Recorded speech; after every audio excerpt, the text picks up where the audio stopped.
Hi అండి. Welcome back to మన ఇంటి సాంప్రదాయం. ఇవాళ వచ్చేసి నోట్లో వేసుకుంటే వెన్నలా కరిగిపోయే స్వీట్ రెసిపీని ఎలా తయారు చేసుకోవాలో చూద్దాం. ఈ స్వీట్ వచ్చేసి హెల్త్‌కి చాలా మంచిది. అలాగే పిల్లలు కూడా చాలా ఇష్టంగా తింటారు. ఎలా తయారు చేసుకోవాలో చూసేద్దాం. ముందుగా స్టవ్ వెలిగించి ప్యాన్ పెట్టుకొని అందులోకి 2 లేదా 3 టేబుల్ స్పూన్ దాకా నెయ్యిని వేసుకోవాలి. ఇప్పుడు అందులో కొన్ని జీడిపప్పు పలుకులను వేసుకొని దోరగా వేయించుకోవాలి.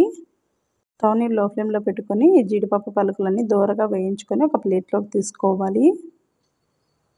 ఇప్పుడు అదే కడాయిలోకి 1 కప్పు దాకా రాగి పిండి వేసుకోవాలి.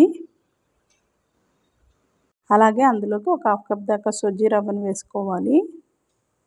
ఈ రెండిటిని బాగా మిక్స్ అయ్యేలాగా కలుపుకోవాలి. ఈ రాగి పిండి, సూజీ రవ్వ అంతా నెయ్యిలో వేయించుకోవాలి. ఒక 5-6 నిమిషాల పాటు స్టవ్‌ని లో ఫ్లేమ్‌లో పెట్టుకొని దోరగా వేయించుకోవాలి. ఇలా వేయించుకున్నట్లయితే అందులో ఉన్న పచ్చి వాసన అంతా పోయి కమ్మటి వాసన వస్తుంది. ఇలా నెయ్యిలో వేయించుకొని తీసుకోవడం వల్ల తిన్నప్పుడు డైజెస్ట్ ప్రాబ్లం అనేది లేకుండా ఉంటుంది. ఇలా వేయించుకొని స్టవ్ ఆఫ్ చేసుకొని పూర్తిగా చల్లారేంత వరకు పక్కన పెట్టేసుకోండి. ఇప్పుడు స్టవ్ పైన ఒక గిన్నె పెట్టుకొని అందులోకి 1.5 కప్పు దాకా బెల్లాన్ని వేసుకోవాలి. ఇందులోకి మనం రాగి పిండి, రవ్వని కలిసి 1.5 కప్పు దాకా తీసుకున్నాం కదా, అదే క్వాంటిటీలో బెల్లాన్ని కూడా తీసుకోవాలి. తినే స్వీట్ని బట్టి ఇందులోకి బెల్లం యాడ్ చేసుకోవాలి. అలాగే 2 కప్పుల వాటర్ వేసుకొని ఈ బెల్లం అంతా బాగా కరిగిపోయి ఒక పొంగు వచ్చేదాకా ఉడికించుకోవాలి. చూడండి, ఒక 5-6 నిమిషాల పాటు ఇదే విధంగా ఉడికించుకున్నట్లయితే మనకి తొందరగా బెల్లం అంతా కరిగిపోతుంది. ఈ బెల్లాన్ని జస్ట్ కరిగించుకుంటే చాలు, పాకం రానవసరం లేదు. ఈ విధంగా ఉడికించుకొని స్టవ్ ఆఫ్ చేసుకోవాలి. మనం ముందుగా వేయించి పెట్టుకున్న పిండిలోకి ఇప్పుడు ఒక 2 టేబుల్ స్పూన్ దాకా ఎండు కొబ్బరిని వేసుకోవాలి. ఈ స్వీట్లో ఎండు కొబ్బరిని వేసుకోవడం వల్ల స్వీట్ అనేది చాలా టేస్టీగా ఉంటుంది. అలాగే ఫ్లేవర్ కోసం ఒక హాఫ్ టేబుల్ స్పూన్ దాకా ఇలాచీ పౌడర్ని వేసుకోవాలి. అలాగే మనం ముందుగా ఫ్రై చేసి ఉంచుకున్న జీడిపప్పు పలుకులను అందులోకి వేసేసుకొని బాగా మిక్స్ అయ్యేలా కలుపుకోవాలి. అన్నీ బాగా మిక్స్ అయ్యేలాగా కలిపేసుకోవాలి. ఈ విధంగా కలిపేసుకున్న తర్వాత ఇందులోకి బెల్లం నీళ్లు వేసుకున్న తర్వాత స్టవ్ని వెలిగించుకోవాలి. ఇలా ఒకసారి అంతా బాగా కలిపేసిన తర్వాత ముందుగా ఉడికించుకున్న బెల్లం వాటర్ చల్లారిపోయాయి, ఇందులోకి వేసుకోవాలి.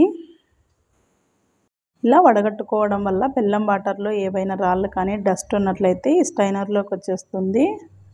ఇలా బెల్లం వాటర్ అంతా ఇందులోకి వేసుకోవాలి. ఇలా బాగా మిక్స్ అయిన తర్వాత స్టవ్ ఆన్ చేసుకొని అప్పుడు ఉడికించుకోవాలి. స్టవ్ని లో ఫ్లేమ్లో పెట్టుకొని దగ్గర పడేంత వరకు కలుపుకుంటూ ఉండాలి. మధ్య మధ్యలో కొంచెం నెయ్యిని యాడ్ చేసుకుంటూ ఉండాలి. ఇప్పుడు ఒక 2 టేబుల్ స్పూన్ దాకా నెయ్యి వేసుకోవాలి. ఇలా నెయ్యి వేసుకున్నట్లయితే ప్యాన్ కతుక్కోకుండా చాలా బాగా వస్తుంది. ఇలా నెయ్యి వేసుకొని బాగా కలుపుకుంటూ ఉండాలి ఒక 6-7 నిమిషాల దాకా. ఇందులో ఉన్న నెయ్యి అంతా బయటకు వచ్చేసి బాగా దగ్గర పడేంత వరకు కలుపుకోవాలి. చూడండి, ఈ విధంగా కలుపుతూ ఉన్నట్లయితే బాగా దగ్గర పడిపోతుంది స్వీట్ అనేది. ఈ ప్రాసెస్ అంతా స్టవ్ని లో ఫ్లేమ్లో ఉంచుకొని మాత్రమే చేయాలి. ఇప్పుడు ఇందులోకి ఒక 1 టేబుల్ స్పూన్ దాకా నెయ్యిని యాడ్ చేసుకోవాలి. ఈ విధంగా నెయ్యిని యాడ్ చేసుకుంటూ ఉన్నట్లయితే స్ట్రక్చర్ అనేది చాలా బాగుంటుంది. ఈ విధంగా కలిపేసుకొని స్టవ్ ఆఫ్ చేసి గోరువెచ్చగా అయ్యేంత వరకు పక్కన పెట్టేసుకోవాలి. ఇప్పుడు ఒక ప్లేట్ కానీ లేదా గిన్నెకి కానీ ఈ విధంగా లోపల భాగం అంతా నెయ్యిని వేసుకోవాలి. నెయ్యిని వేసుకొని బాగా స్ప్రెడ్ చేసుకోవాలి. ఇలా నెయ్యి రాసి పెట్టుకున్న గిన్నెలోకి ఈ మిశ్రమాన్ని అంతా వేసేసుకోవాలి. చూడండి, ఎక్కడా కానీ ప్యాన్ కతుక్కోకుండా చాలా నీట్గా వచ్చింది. ఇప్పుడు అదే గరిటెతో బౌల్ అంతా స్ప్రెడ్ చేసుకోవాలి ఈవెన్గా. గోరువెచ్చగా అయిన తర్వాత ఈ విధంగా బౌల్లో వేసేసుకొని స్ప్రెడ్ చేసుకోవాలి. ఇలా రానట్టయితే చేతి వేళ్ళకు కొంచెం ఆయిల్ని అంటించుకొని ఈ విధంగా ప్రెస్ చేసుకోవాలి. ఈ విధంగా ప్రెస్ చేసుకున్నట్లయితే అంతా ఈక్వల్గా ఉంటుంది. ఈ విధంగా తయారు చేసుకొని ఒక 10 to 15 మినిట్స్ వరకు పక్కన పెట్టేసేయాలి. ఒక 10-15 నిమిషాల తర్వాత చూడండి, ఈ స్వీట్ అంతా బాగా ఆరిపోయింది. ఈ విధంగా పూర్తిగా చల్లారిపోయిన తర్వాత ఒక ప్లేట్లోకి వేసుకోవాలి. ఒక ప్లేట్ని పైన పెట్టేసి ఈ విధంగా రివర్స్ చేసుకొని ట్యాప్ చేసినట్లయితే చాలా ఈజీగా వచ్చేస్తుంది. అలాగే ఎవరైనా కొత్తగా వీడియో చూస్తున్నట్లయితే లైక్ చేయండి. అలాగే సబ్స్క్రైబ్ చేసుకొని పక్కనే ఉన్న బెల్ బటన్ని యాక్టివేట్ చేసుకోండి. ఈ విధంగా ప్లేట్లోకి తీసుకున్న తర్వాత ఒక నైఫ్ తీసుకొని కట్ చేసుకోవాలి. ఇలా మీకు ఇష్టమైన షేప్లో పీసెస్గా కట్ చేసుకోవాలి. చూడండి ఈ విధంగా కట్ చేసుకున్న తర్వాత ఎలా ఉందో స్వీట్. ఈ స్వీట్ చాలా టేస్టీగా ఉంటుందండి. తయారు చేసుకోవడం కూడా చాలా సింపుల్గా తయారు చేసుకోవచ్చు. ఇలా తయారు చేసి పెట్టినట్లయితే పిల్లలు కూడా చాలా ఇష్టంగా తింటారండి. టేస్ట్ అయితే సూపర్గా ఉంది. ఒకసారి మీరు కూడా తప్పకుండా ట్రై చేసి చూడండి.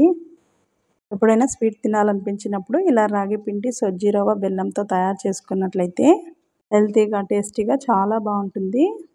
పిల్లల స్నాక్స్ డబ్బాలో కూడా వేసి ఇచ్చినట్లయితే పిల్లలు కూడా చాలా ఇష్టంగా తినేస్తారు. అంత బాగుంటుంది. చూడండి స్వీట్ ఎంత పర్ఫెక్ట్గా వచ్చిందో. టేస్ట్ కూడా చాలా బాగుంది. ఈ వీడియో మీకు నచ్చినట్లయితే లైక్ చేయండి. అలాగే షేర్ చేసి మరిన్ని రెసిపీస్ కోసం మన ఇంటి సాంప్రదాయం ఛానల్ని సబ్స్క్రైబ్ చేసుకోండి. Thank you for watching.